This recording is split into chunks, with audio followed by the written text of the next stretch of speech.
Moderátor televízie TA3 Braňo Kráľ v úvodníku minulotýždňovej nedeľnej diskusie kritizoval mainstreamových aktivistických novinárov, ktorých angažovanosť a jednostranné predvolebné informovanie nepomohlo ani na Slovensku, ani v Spojených štátoch.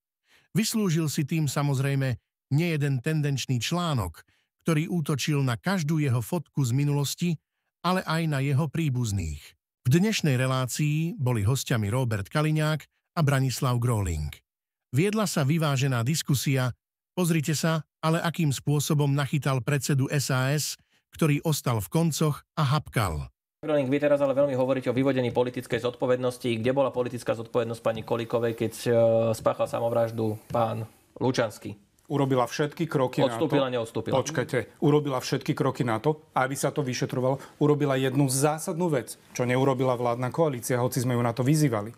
Že pri atentáte na premiéra nebola založená či už medzinárodná, alebo naša vnútorná vyšetrovacia komisia, ktorá by mala obmedzenú, samozrejme, pôsobnosť, aby sa nedostala. Teraz sa nebavíme o atentáte na premiéra. Nie, počkajte. Vy hovoríte, že mal zabezpečiť toto, aby sa to nestalo v base a tak ďalej. Kde bolo zabezpečené, aby ste Lučanský nesiahol na život v obmedzení? To je veľmi dôležité, keď to porovnávate, aby ste to porovnávali aj v týchto dvoch veciach.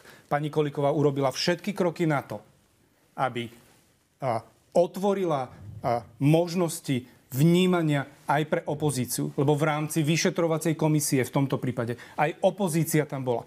Obhliadnuť od toho, že generálna prokurátora vám to potvrdila, že to bola samovražda. O tom sa teraz nebavíme. Ja som nespochybnil, že to nebola.